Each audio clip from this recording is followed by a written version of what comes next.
And we're back, like we never left.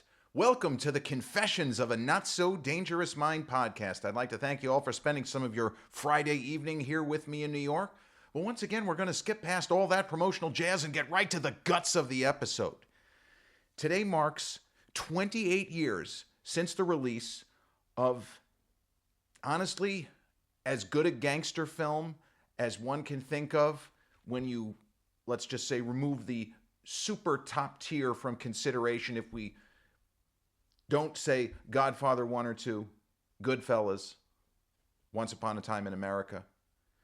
This film is on the next tier, but in its own way is just as mesmerizing and brilliantly acted as the so-called top tier or upper echelon Francis Coppola, Martin Scorsese, Sergio Leone level of gangster movies. Released on this day, 1997, Mike Newell's Donnie Brasco. Now, in a long and quite storied career, which began all the way back with the first Nightmare on Elm Street in 1984, Johnny Depp has given a wide range of brilliant, electric performances. He's played quirky, he's been funny, he's been very serious in movies like Black Mass, where he played a kind of version of the same character Jack Nicholson plays in The Departed. I would argue that Johnny Depp's two finest film performances, one is Donnie Brasco, and the other is Ed Wood, the Tim Burton film about Edward D. Wood Jr., generally regarded as the worst filmmaker in the history of Hollywood. What Depp does in Donnie Brasco, similar to Ed Wood from the perspective of artifice, it's a performance within the performance. Because there is no Donnie Brasco. Donnie Brasco is Fugazi. He is a fiction. He is make-believe. He is a character being played by, in real life, a real FBI agent named Joseph D. Pistone. They gave him this name and a bunch of credentials to form this phony identity of Donnie Brasco, a kind of low-level mobster who tries to get in to the upper echelons of the local Mulberry Street mob in New York City of the late 1970s. Now, when I talk about mob movies, The Godfather and Goodfellas, yes, they're better movies, but you're dealing with a higher piece of the mob, that they're not engaging in street level chicanery. They're taking bigger scores. They're getting pieces of actual corporations. They're taking chunks of profits from people in exchange for protection or some kind of, well, you owe us $1 million in gambling debts, but if you look the other way, we'll look the other way. They're making those kinds of deals. In the world of Donnie Brasco, that's what the characters aspire to do. They don't want to knock the heads off of parking meters or bust open parking meters to try to make a couple of $100. They have big dreams. And it's kind of ironic that you're almost looking at it from the perspective of, okay, Don Vito Corleone is up here. Jimmy the Gent Conway in Goodfellas and his crew, they're kind of here. Sonny Red, Sonny Black, Lefty Ruggiero, and the other characters in Donnie Brasco, they're kind of over here. They're basically regular guys trying to make a better living. They just happen to be corrupt and criminals and people who are not above wanton violence, mayhem, bloodshed, if need be. But ideally, they would be able to do things that are not as taxing as knocking the heads off of parking meters to steal a few $100. They would like to set up, let's just say, a gambling den. Some version of a numbers running operation where they can make easy money. You just have to pay out every once in a while and you keep the difference. That's really what they aspire to. One of the things that was a major point when this movie was released, and by the way, the film got widespread acclaim. It's just under 90% on Rotten Tomatoes. It is not a film that was underrated in its day. It got almost all from the major critics, from Roger Ebert on down, unanimous, almost unanimous critical praise. It was only nominated for one Academy Award for the adapted screenplay, adapting Joe Pistone's book, or the book that was kind of ghost written for Joe Pistone. So it garnered a lot of acclaim. The period details feel right. The supporting performances, talented actors such as Michael Madsen in key supporting roles, the late great Bruno Kirby. It was very well conceived, well shot, well executed, pretty much well everything. But at the time of the movie's release, a lot was made not just of Johnny Depp's performance, but of Al Pacino's performance as Lefty Ruggiero. And the thing with Pacino, and there's been a lot of kind of comedians and actors doing Al Pacino impersonations, because he is kind of easy, the cadence, the way that his vocal inflections change, the register goes up, it goes down. It's almost easy to forget, with all of the screaming and yelling that Al did in various films in the 90s, just how good this guy is, and why he reached a point where people would start doing impressions of him, whether it was, Alec Baldwin, he does an impression, it's on, I think it was Kimmel, it could have been Jimmy Fallon, but this is about 10 years ago, and Alec, controversial himself, he didn't just do an impression of Al Pacino, he did impressions of the different stages of Al Pacino, because early in Al's career, he kind of talked like this. We're going to go for a walk without cuffs. You fuck with me, I shoot you in the back. And as the years went on, he started to kind of almost speak with a little bit of a Southern accent. He did so many different things that he became a bit of a figure of fun. And even though he won his Oscar for a movie that's good and his performance is okay, but Al should have won an Oscar in the 70s, for crying out loud. He could have won for Dog Day Afternoon, where the theatrics made sense for the character. He could have won for The Godfather. He ended up winning for Scent of a Woman, where he gives a very broad performance. It is a showboat type of a performance. Super entertaining. And Chris O'Donnell was kind of playing the straight man, so to speak, in that film. And Al carries it. And he has some moments of incredible power and concentration. And the tango sequence with Gabrielle Anwar, just phenomenal. But Al had a tendency to get really broad. And when Donnie Brasco came out, there were a lot of critics almost saying, this is why he's already a legend. It's this kind of performance. Yes, we enjoyed him in Heat, screaming and yelling about, she's got a great ass and you've got your head all the way up it. Give me all you got. Give me all you got.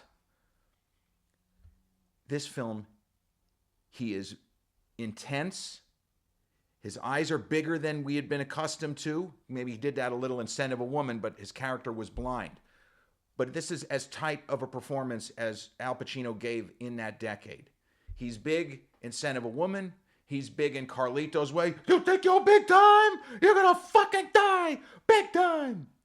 He's huge, so to speak. That's what she said in Heat. And he even gives a broad performance as the mayor of New York City in City Hall. Were we not great once?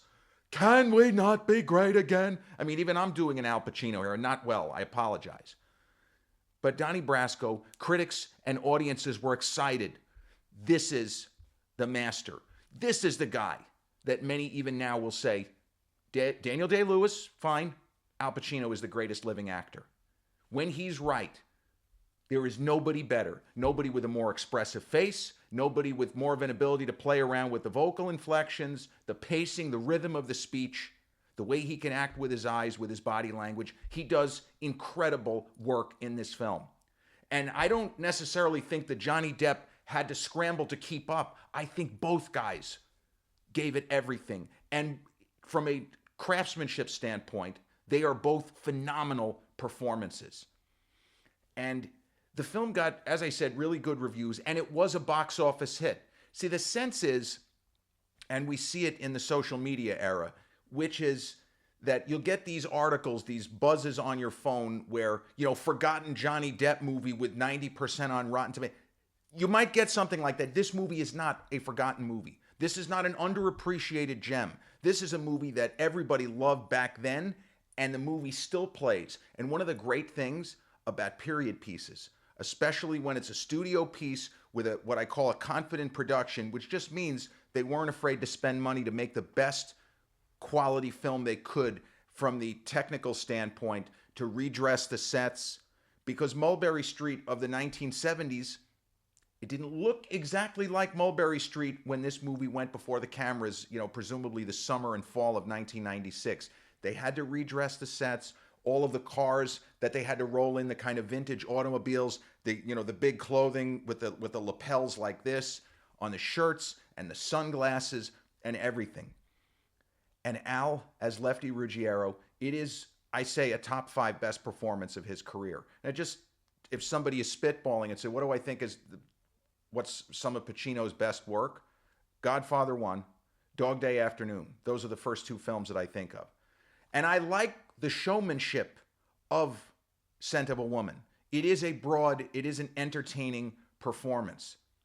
But this is as good as anything he did in the decade, even though many people felt he should have won supporting actor for Glengarry Glen Ross. I mean, there's a version of The Matrix in which Al wins Best Actor and Best Supporting Actor.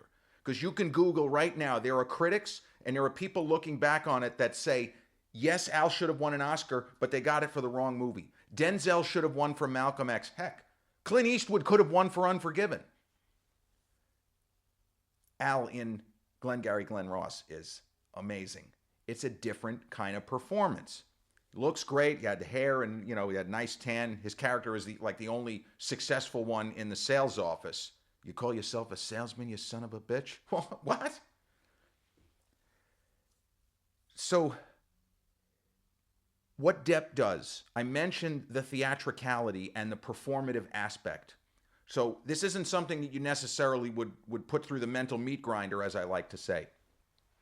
But when he's home with his family, his wife played very well by the late, unfortunately, Anne Heche, he's a certain way with her, and he has to be another way with his new buddies in the mob.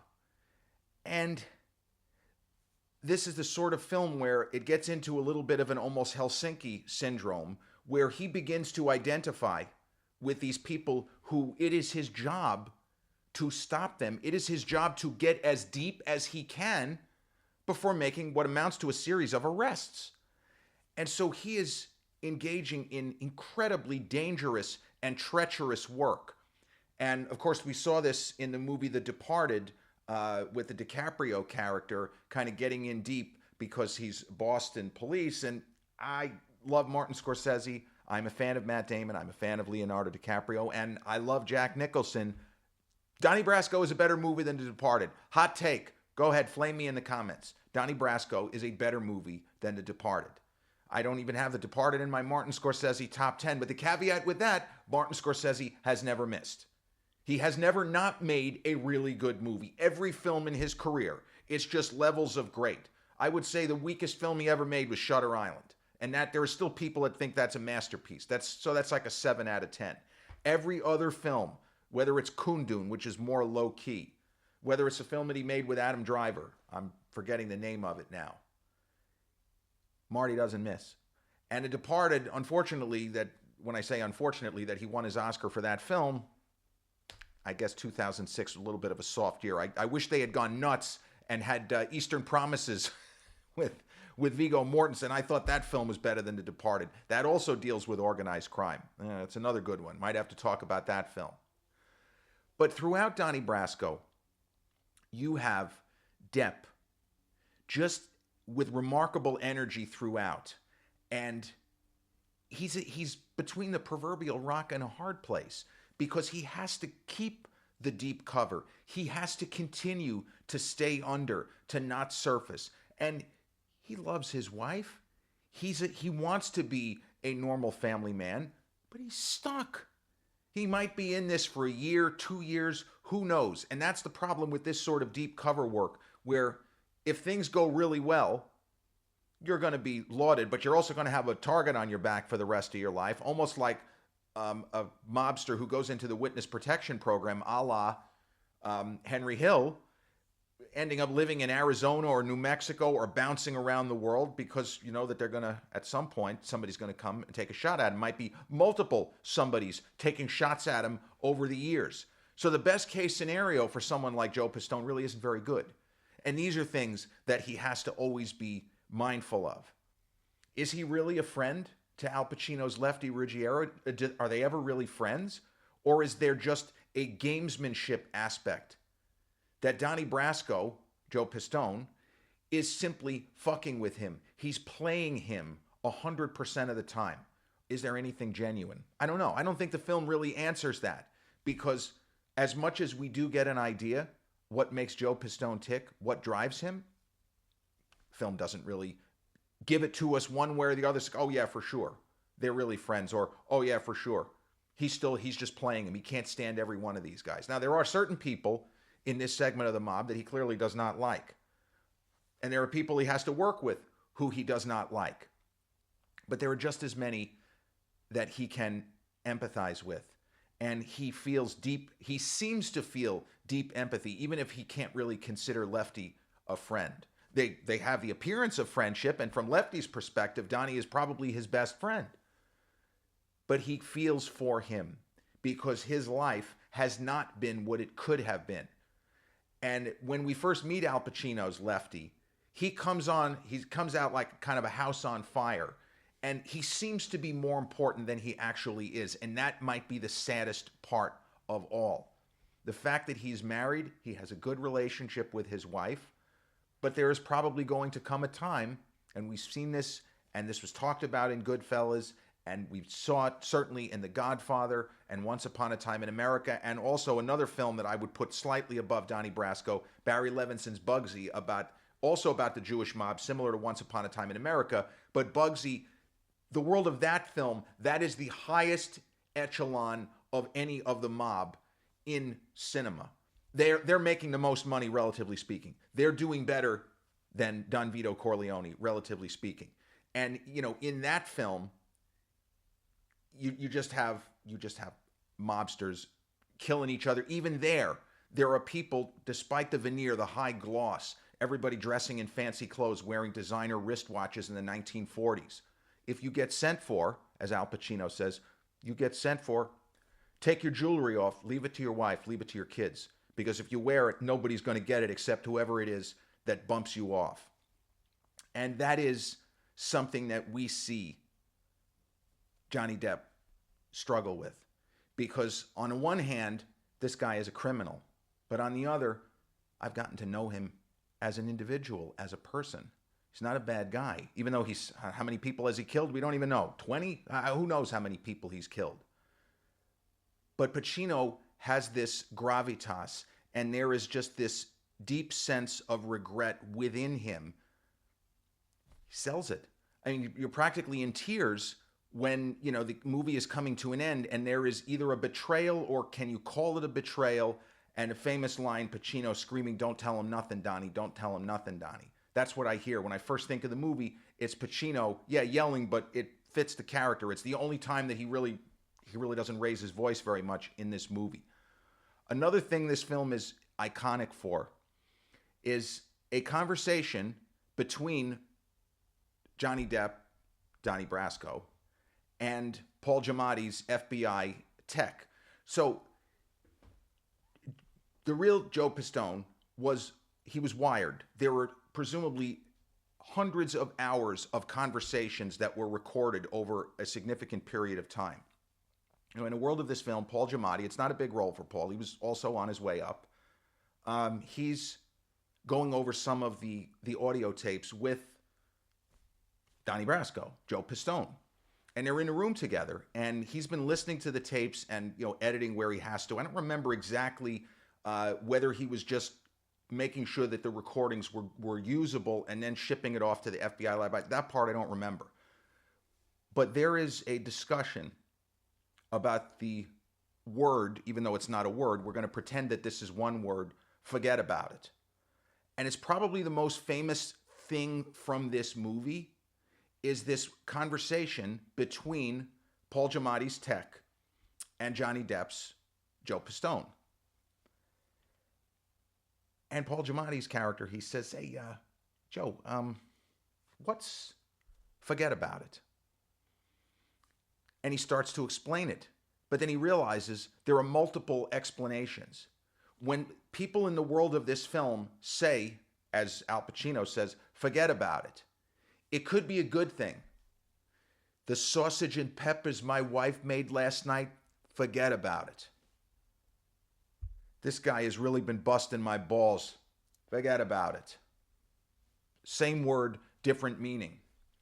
And I think he has about 4 or 5 different uses of that word where it means something entirely different. And the way that Paul Giamatti is so excited in this scene, getting this explanation, and Johnny, it's also some of his best work in the movie where he's almost surprised.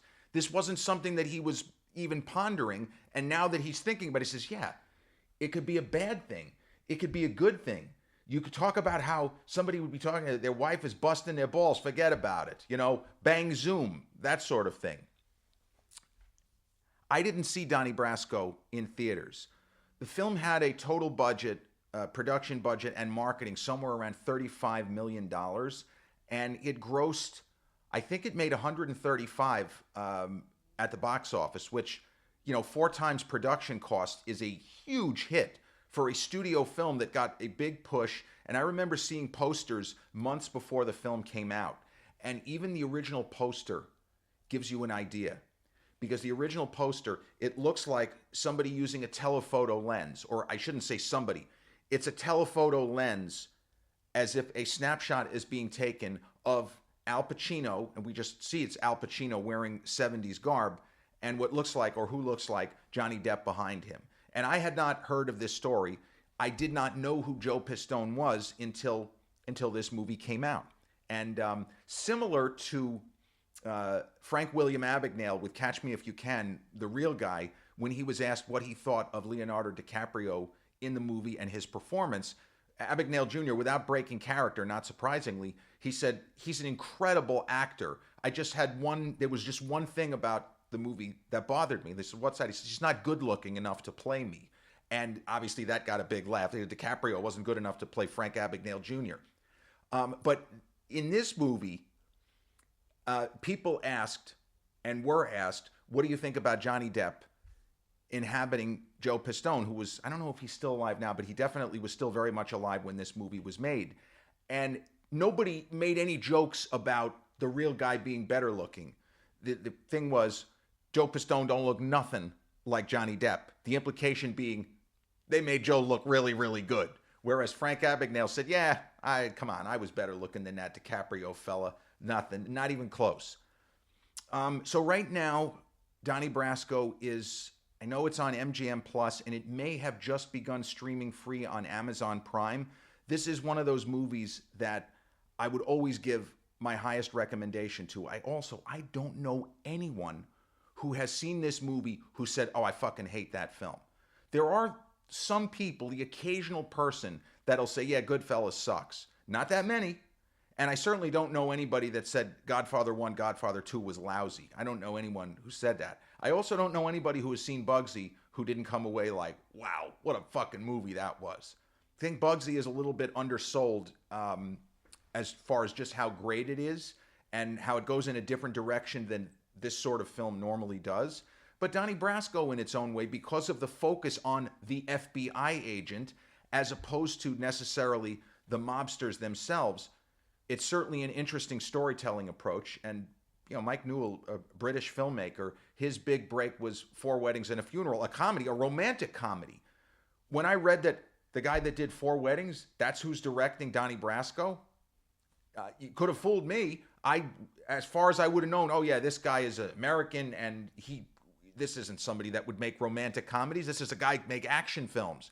And he went on to direct Harry Potter and the Goblet of Fire. So certainly a talented filmmaker across a range of genres in Mike Newell. Really beautiful direction in this film.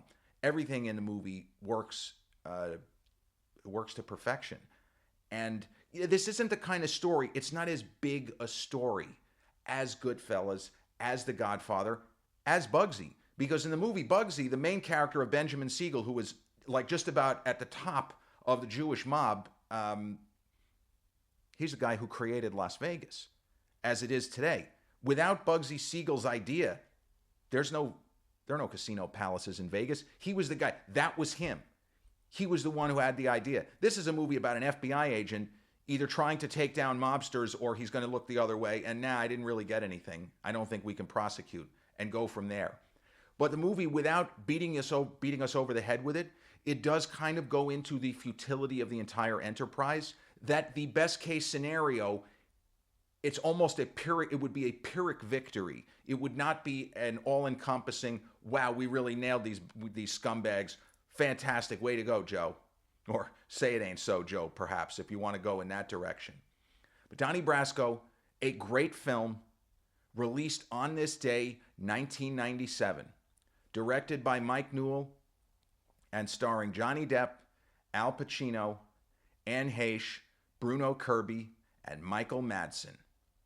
This has been episode 455 of the Confessions of a Not So Dangerous Mind podcast. I'd like to thank you all for spending some of your Friday evening here with me in New York. If you check out this episode on the YouTube channel, haven't done so already, please click like, subscribe, comment, share, turn on those notifications.